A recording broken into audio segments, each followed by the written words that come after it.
आगे देखिए, परमेश्वर ने कहा कि जब चाहे परमात्मा प्रकट हो जाते हैं। कैसे प्रकट हो जाते हैं, ये वाणी सुनिए परमात्मा की, कि जब चाहे चोलाधर आता।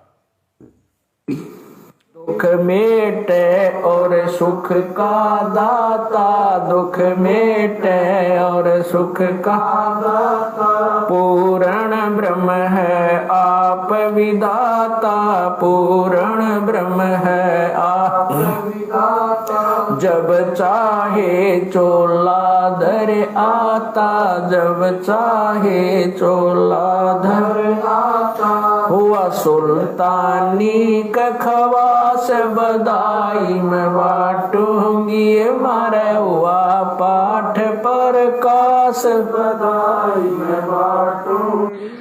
अब तो पुण्यात्माओं कितना स्पष्ट कर दिया परमात्मा ने। पहले सत्संग में कहा कि परमात्मा समय समय पे प्रकट रहते हैं, और अब इसमें क्या कर दिया, पूर्ण ब्रह्म है आप विधाता, जब चाहे चोलाधर आता।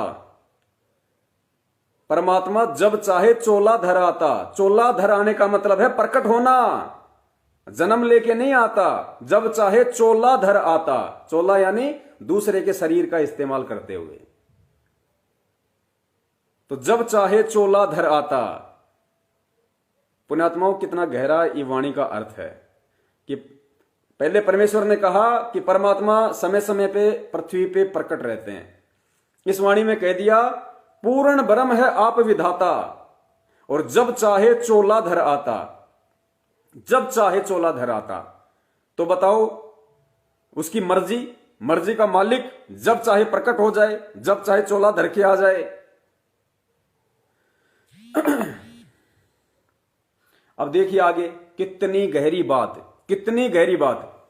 और आपको बताएंगे हमारे सतलोक आश्रम मैनेजमेंट वालों ने कितनी बड़ी गलती कर दी उस परमात्मा को ना समझ के, सत्संगों को ना समझ के।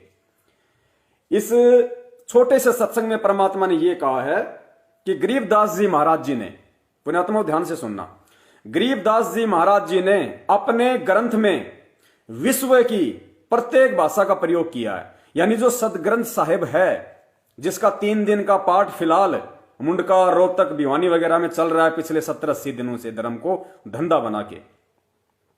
सदग्रंथ साहिब जिसमें 24,000 वाणियां हैं गरीबदास जी महाराज जी की, उसके विषय में गुरु जी कह रहे हैं कि उस सदग्रंथ साहिब में, गरीबदास जी महाराज जी के ग्रंथ में विश्व की प्रत्येक वाणियों का समावेश है। अब विश्व में कुल कितने देश हैं? लगभग शायद 206 या 7 के आसपास देश होंगे, ज्यादा ही होंगे। अब इतनी वाणियों का समावेश, यानी 200-250 वाणियों का समावेश गरीबदास जी महाराज जी के ग्रंथ साहिब में है। अब पुण्यात्माओं, जिस ग्रंथ साहिब में विश्व की सभी भाषाओं का समावेश है, चाहे एक शब्द ही लिया गया हो, तो पुण्यात्माओं जिस ग्रंथ में विश्व की सभी भाषाओं का समावेश है, तो उस ग्रंथ को आज कौन पढ़ा रहा है? विश्व की सभी उन भाषाओं का अनुवाद आज कौन कर रहा है? उन शब्दों का अर्थ आज कौन बता रहा है? कौन ऐसा प्राणी है, कौन ऐसा जीव है इस सृष्टि में जो मां के गर्भ से जन्म लिया हो और जो विश्व की सभी भाषाओं को जानता हो? है कोई? उस परमात्मा के अलावा ऐसा कोई नहीं है जो विश्व की सभी भाषाओं को जानता हो। वो परमात्मा तो प्रत्येक जीव जंतुओं की भाषा तक जानता है। तो आज जिस ग्रंथ साहिब में विश्व की सभी भाषाओं का समावेश है, कम से कम 200-250 भाषाओं का समावेश है, अरबी, Urdu, English, Chinese, American, Australian, Kenya, दक्षिण अफ्रीका, सारी भाषाओं का जिसमें समावेश है, आज उन सभी भाषाओं का सही तरीके से अर्थ, उन वाणियों का अर्थ 250 साल बाद किसने किया है? किसने समझाया उन वाणियों का अर्थ? जिसने वो वाणियां लिखी थी। क्योंकि 250 साल पहले और विश्व की सभी भाषाओं को लिख दिया, कौन लिख सकता है? उस समय तक तो अंग्रेजी भी नहीं थी। तो स्वयं वो परमात्मा आदरणीय गरीबदास जी महाराज जी के रूप में आए, उन्होंने अपने ग्रंथ साहिब लिखा, विश्व की सभी भाषाओं का समावेश किया, तो जिस परमात्मा ने स्वयं आके अपने ग्रंथ में विश्व की सभी भाषाओं का समावेश किया, तो खुद वो परमात्मा ही ऐसा है जो आज उन भाषाओं का अनुवाद कर सकता है।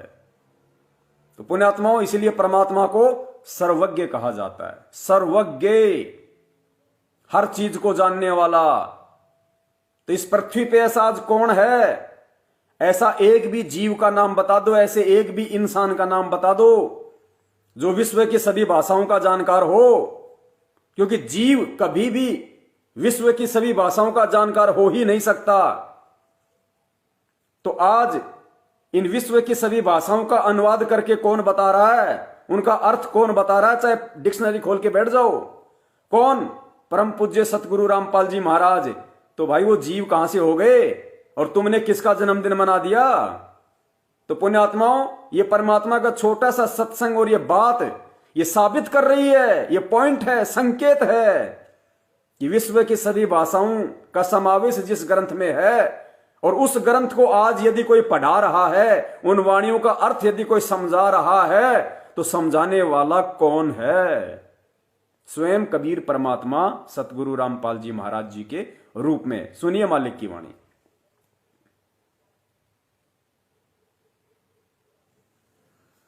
अवधपुरी एक नगर निधाना, ता अवतार धरे मोरे प्राणा। 20 वर्ष की उम्र पुनीता, मात पिता भय काल सनीपा।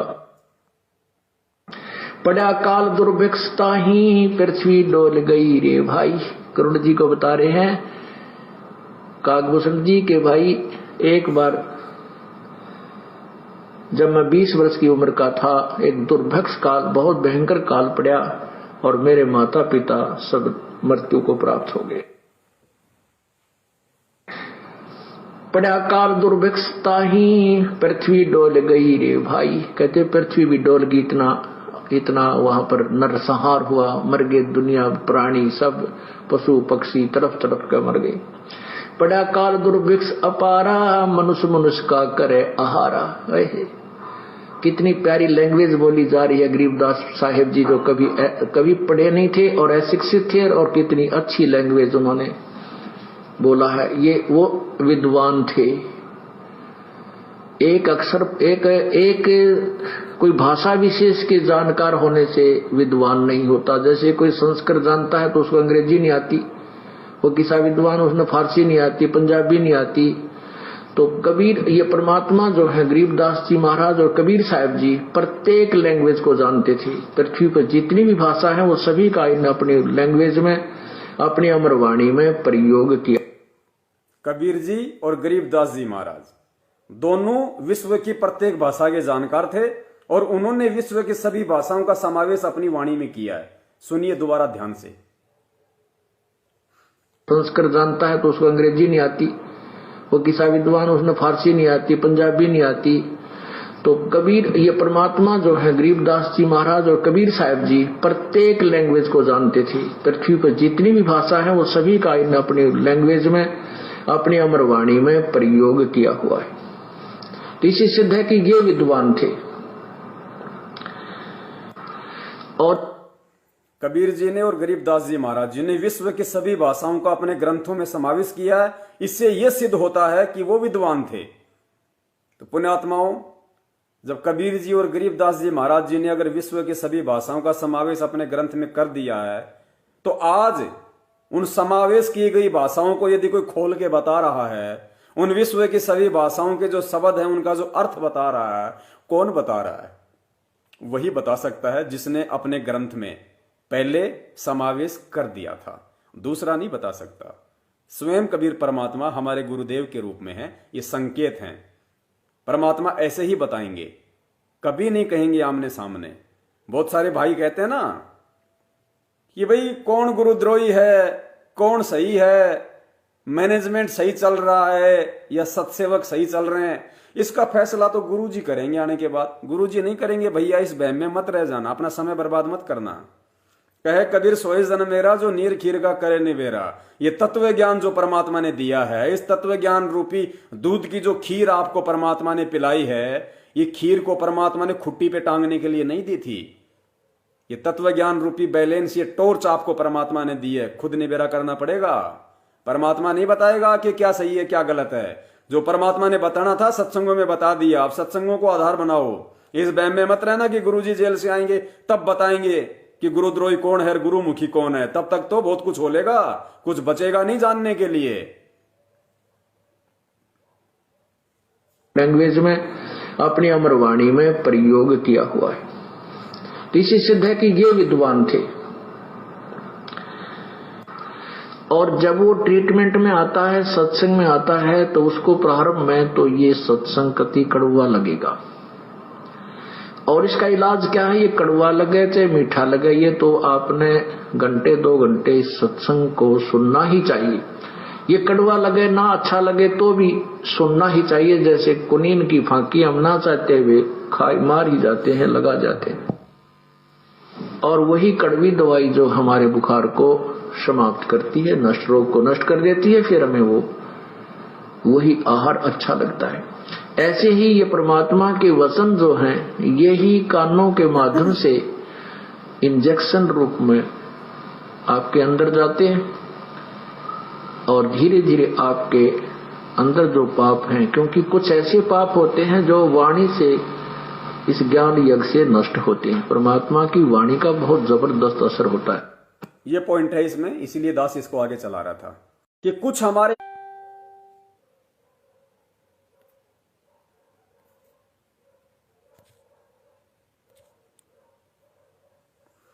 सत्साई पुण्यात्मा थोड़ा सा डिस्कनेक्ट हो गया था, वापस परमात्मा ने वहीं से इसको जुड़वा दिया है।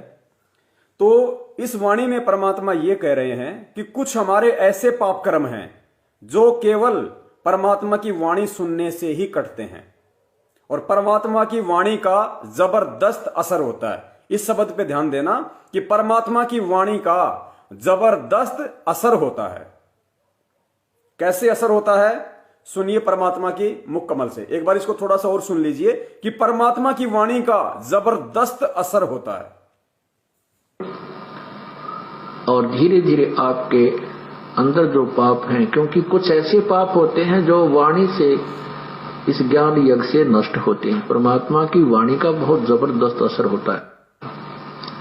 आपने क्या देखा है, झाड़े लानिए क्या करते हैं, एक मंत्र सिद्ध कर लेते हैं, उसको हजारों लाखों बार एक श्लोक को पढ़ लेते हैं और उसके अंदर उनकी बैटरी चार्ज हो जाती है। उस शब्द की जो मंत्र के बार बार रिपीटेशन करने से उसमें सिद्धि आ गई, वो उसमें कमाई बन गई उसकी, और वो फिर झाड़िया में खत्म करने लग जाता है। फिर आप विगत बन जाता है, वो झाड़े लानी है तो फिर किसी खाते में है ही नहीं लवाने वाले। तो ऐसे ही ये बार बार जो सत्संग आपको सुनाए जाते हैं, परमात्मा की वाणी वचन, ये अंदर जाकर के आपके अंदर डिपोजिट होते हैं और पाप को ये खत्म करना प्रारंभ। कुछ ऐसे पाप होते हैं जो ज्ञान यानी वचनों से, संत के परमात्मा की वाणी से भी नरम होते हैं।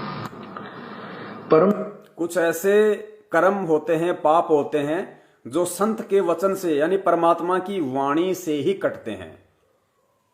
शब्द को ध्यान रखना कि परमात्मा की वाणी का जबरदस्त असर होता है और कुछ ऐसे हमारे पाप कर्म हैं जो संत की वाणी से, परमात्मा की वाणी से ही। वाणी किसकी? परमात्मा की। ध्यान से सुनना। सुनाए जाते हैं परमात्मा की वाणी वचन, ये अंदर जाकर के आपके अंदर डिपोजिट होते हैं और पाप को ये खत्म करना प्रारंभ। कुछ ऐसे पाप होते हैं जो ज्ञान यानी वचनों से, संत के परमात्मा की वाणी से भी नरम होते हैं। ठीक है जी। कुछ हमारे ऐसे पाप कर्म होते हैं जो परमात्मा की वाणी से ही नष्ट होते हैं, क्योंकि परमात्मा की वाणी में जबरदस्त असर है। अब पुण्यात्मा दास आपको 2 प्रकार की वाणियां सुनाएगा। एक वाणी उसी सदग्रंथ साहिब की सुनाएगा। आदरणीय गरीबदास जी महाराज जी की ही वाणियां होंगी दोनों। पहली वाणी आपको परम पूज्य सतगुरु रामपाल जी महाराज जी के मुख कमल से सुनाऊंगा, जो कि ग्रंथ साहिब की हैं। कौन सा ग्रंथ साहिब? जिसका पाठ फिलहाल मुंडका में किया जा रहा है, रोहतक में किया जा रहा है। उसी ग्रंथ साहिब की वाणियों को परम पूज्य सतगुरु रामपाल जी महाराज जी अपने मुख कमल से उच्चारित कर रहे हैं। उस वाणी को आप सुनना कि आपको कितनी अच्छी लगेंगी, आपकी आत्मा को कितनी भाएंगी, कितना आनंद आएगा, आत्मा कितने संतुष्ट होगी। और वही वाणी जो आज मुंडका में की जा रही है, रोहतक में बोली जा रही है, उसी ग्रंथ साहिब की वाणी वो एक जीव के मुख से आपको सुनाऊंगा। जो वर्तमान में वो लोग बैठे हुए पाठ कर रहे हैं, आप दोनों में डिफ्रेंशिएट करना कि दोनों की वाणियों में से आपको किसको आनंद आ रहा है। ग्रंथ साहिब तो एक ही है, परमात्मा का ग्रंथ तो एक ही है, आनंद तो उतना ही आना चाहिए। तो सुनना पहले गुरुजी के मुख कमल से और फिर उन लोगों के मुख कमल से जो मनमुखी रूप से वाणियां कर रहे हैं। भांति मिटे हमारे मन की काची की वाणी से भी नरो होते हैं। परम भेद कहो बहु भांति मिटे हमारे मन की काची। कौन देश को नगर निदाना कहो वसंत आधी परवाना। कौन पिता को जननी जाम्या कौन कुली कौन वंश बखाना। कौन कुली कौन वंश बखाना। अर्बन वर्ण कला परवेशा तुमरी महिमा कर है शेषा। जल रूप जल स्वरूप कुछ तरंग न तेजम। इंद्री जीत चढ़े मन से जम। ब्रह्म निरूपण निर्गुण भेसा कहो भूषणमय आज संदेशा। चंद्र का तेज सूरज की किरणा जासे अधिका तुमरा वर्णा। कौन कलागत रूप स्वरूपा तिमर मिट उजियारा धूपा।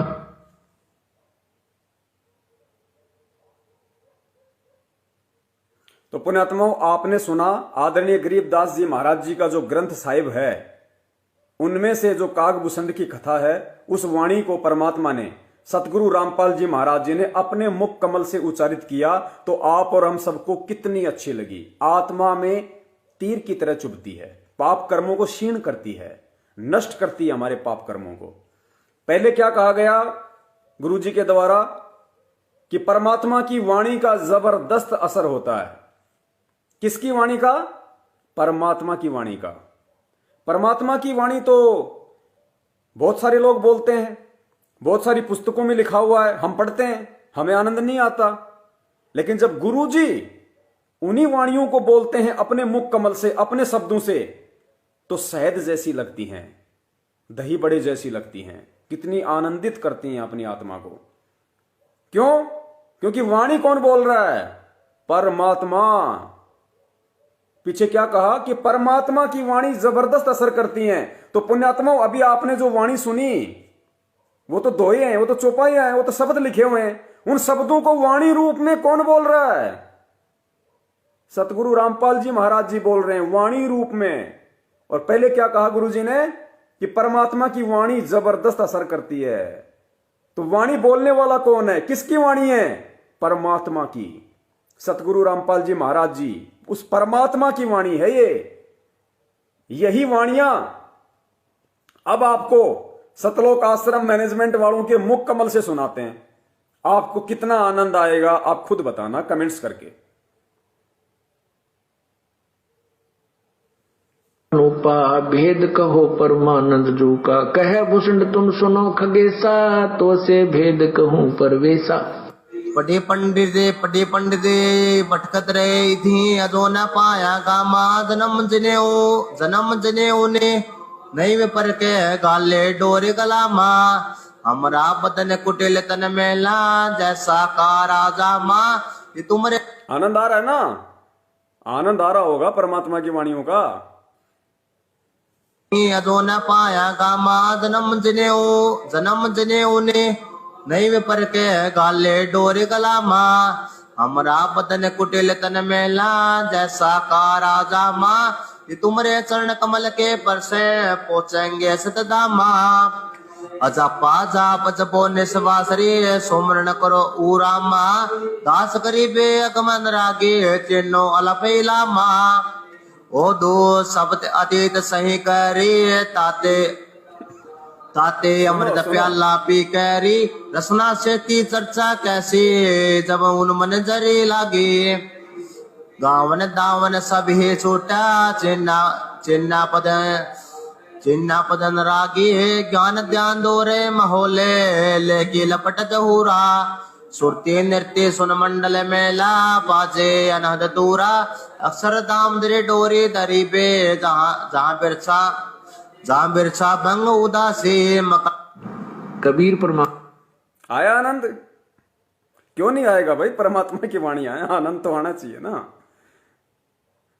पीछे क्या कहा गुरुजी ने कि परमात्मा की वाणियों का जबरदस्त असर होता है। वही वाणियां एक जीव बोल रहा है, आप और हमारे जैसा 2 कौड़ी का जीव बैठ के वही वाणियां बोल रहा है, तो आप कह रहे हो प्लीज भगत जी रहने दो, ज्यादा मत सुनाओ, बस बस हो गया। और वही वाणियां गुरुजी बोल रहे हैं तो आत्मा को लग रही हैं। अगर गुरुजी भी जीव होते, पुण्यात्मा यही आपको समझाना है, अगर गुरुजी भी जीव होते इस भाई की तरह तो पुण्यात्मा आपको कितना आनंद आता। तो वो वाणियां कौन बोल रहा है जिस कारण से हमारे को आनंद आ रहा है? वो वाणियां परमात्मा बोल रहा है, वो परमात्मा के मुख कमल से बोली जा रही हैं, इसलिए हमारी आत्मा को छेद रही हैं हमारी, क्योंकि आत्मा की खुराक सत्संग है, इसलिए वो हमें अच्छी लग रही है। क्यों?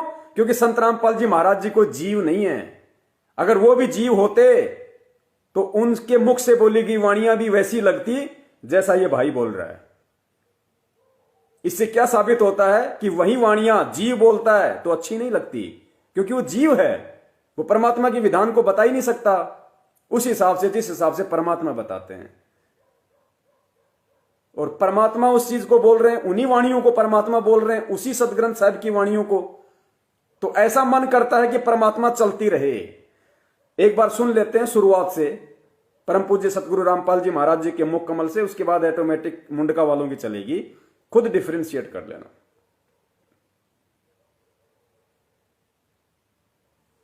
पंडित दे पटे पंडित दे भटकत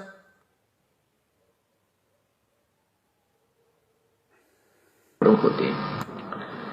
परम भेद कहो बहु भांति, मिटे हमारे मन की काती। कौन देश को नगर निदाना, कहो वसंत आधी परवाना। कौन पिता को जननी जाम्या, कौन कुली कौन वंश बखाना। कौन कुली कौन वंश बखाना, अरबन वर्ण कला परवेशा। तुमरी महिमा कर है शेषा, जल रूप जल स्वरूप कुछ तरंग न तेजम। इंद्री जीत चढ़े मन से जम, ब्रह्म निरूपण निर्गुण भेसा। कहो भूषणमय आज संदेशा, चंद्र का तेज सूरज की किरणा। जासे अधिका तुमरा वर्णा, कौन कलागत रूप स्वरूपा। तिमर मिट उजियारा धूपा, सुनो भूषण तुम अकल अनूपा। भेद कहो परमानंद जू का, कहे भूषण तुम सुनो खगेसा। तो से भेद कहूं परवेशा। पटे पंडित दे भटकत रहे थी, अदो न पाया गामा। जन्म जनेऊ ने नहीं वे पर के गाले डोरे गलामा। हमरा बदन कुटिल तन मेला, जैसा का राजा माँ। कि तुमरे चरण कमल के पर से पहुंचेंगे सतधामा। अजापा जाप जपो निस्वासरी, सुमरण करो उरामा। दास करीबे अगमन रागे, चिन्नो अलफैलामा। ओ दो शब्द अतीत सही करी, ताते अमृत प्याला पी कैरी। रसना से की चर्चा कैसी, जब उन मन जरी लागी। गावन दावन सभी छूटा, चिन्ना पदन रागी। ज्ञान ध्यान दोरे महोले, लेकी लपट जहूरा। सुरती नृत्य सुन मंडल मेला, बाजे अनहद दूरा। अक्षर दाम दरे डोरी दरी पे, जहाँ बिरसा भंग उदासी। कबीर परमात्मा। अब परमात्माओं और अब पुण्यात्माओं, 2 कंसेप्ट हो गए क्लियर। पहला कंसेप्ट ये कि सेम वाणी अगर गुरुजी बोल रहे हैं तो मन करता है सुनते रहें। सेम वाणी आप और हमारे जैसे 2 कौड़ी के जीव बोल रहे हैं तो जी करता है भाई बंद कर दे, बहुत हो गया। अब पुण्यात्मा विचार करना पड़ेगा यहां पे उन आत्माओं को जो आत्माएं ठगी का शिकार हो रही हैं, धोखे का शिकार हो रही हैं, जो इन वाणियों के झांसे में आके सतलोक आश्रम मैनेजमेंट हरियाणा के द्वारा जो पाठ प्रकाश के नाम पे जो ये ठगी का धंधा शुरू किया गया पिछले 80 दिनों से, और ना जाने हजारों की संख्या में परमात्मा की भोली आत्माओं ने पाठ प्रकाश के पैसे जमा करवा दिए लाभ लेने के लिए। तो मेरा उन पाठ प्रकाश के पैसे जमा कराने वाली आत्माओं से प्रार्थना है, मालिक के ज्ञान को आधार बनाओ। जितना आनंद आपको परमात्मा की वाणी सुन के आ रहा है और जितना आनंद आपको इस भाई की वाणी सुन के आ रहा है, आपने जो पाठ वहां करवाया है, जो पैसे जमा करवाए हैं, आपको उस पाठ का भी उतना ही लाभ मिलेगा जितना इस भाई की वाणियां आपको समझ में आ रही हैं, अच्छी लग रही हैं। एक तरफ परमात्मा वाणी कर रहे हैं, आनंद, ये भाई वाणी कर रहा है, आनंद नहीं। अगर परमात्मा के रहते सहते अगर उनके हाथों में पाठ के पैसे देते तो तुम्हारा पाठ भी सफल होता और उस पाठ के बदले में जो पुण्य मिलता है वो भी तुम्हें मिलता। लेकिन आज तुम यहां करवा रहे हो तो जितना आनंद, जितना पुण्य तुम्हें इन वाणियों से प्राप्त हो रहा है उतना ही लाभ तुम्हें तुम्हारे उस पाठ का मिलेगा। समझाने का मतलब यह था, इन दोनों चीजों को बताने का, कि पाठ सुपात्र का आदेश लेके किया जाता है और तुम करवा रहे हो कुपात्रों के, यहां पे जो राजनीति करते हैं, माता बहनों के साथ में छेड़खानियां करते हैं, राजनीति करते हैं, कांग्रेस बीजेपी करते हैं, जेजेपी करते हैं, गुंडों की सीबीआई जांच करवाते हैं। और इस पाठ प्रकाश पे ऐसे ऐसे लोगों को बैठाया गया है। बसंत सैनी, गांधरा रोहतक वाले को 2009 में, जिसको गुरुजी ने धक्के मार के आश्रम से निकाल दिया था, क्योंकि आश्रम में एक जो भाई रहा करता था जिसने बरवाड़ा में मकान ले रखा था, उसकी वहां पे वो और उसकी भक्तमती रहा करते थे। बसंत सैनी जी के अवैध संबंध, सारनाम प्राप्त बसंत सैनी जी के अवैध संबंध उस भगत भाई की औरत के साथ में, गुरुजी के सेवकों ने उसको नंगा वहां से पकड़ा, गुरुजी के पास लाए, गुरुजी ने आश्रम से बाहर निकाला, भक्तों ने उसकी पिटाई करी वहीं पे। वो बसंत सैनी आज रोहतक में सिंहपुरा में पाठ पे बैठा हुआ है। तो पुण्यात्माओं, क्या खाक लाभ मिलेगा उस पाठ का? विचार कर लेना। परमात्मा खुद उतर के नहीं आएगा तुम्हें बताने के लिए, अपने बच्चों को निमित्त बना रहा है। ये पासबुक है, परीक्षा के समय में परमात्मा तुम्हें पासबुक दे रहा है, इससे ज्यादा मौका और नहीं मिलेगा। तन मन शीस ईस अपने पे, तन मन शीस ईस अपने पे, पहले में चोट चढ़ावे जब कोई राम भक्त गत पावे हो जी, जब कोई राम भक्त गत पावे हो जी। तन मन शीस ईस अपने पे, तन मन शीस ईस अपने पे, पहले में चोट चढ़ावे जब कोई राम भक्त गत पावे हो जी, जब कोई राम भगत गत पावे हो जी। भाई सतगुरु तिलक अजप्पा माला, युक्त जटा रखवावे, सतगुरु तिलक अजप्पा माला, युक्त जटा रखवावे। जत को पीन सत का चोला, भीतर बेख बनावे जब कोई राम भगत गत पावे हो जी, जब कोई राम भगत गत पावे हो जी। भाई लोक लाज मर्याद जगत की, तरण ज्यों तोड़े बगावे, लोक लाज मर्यादा।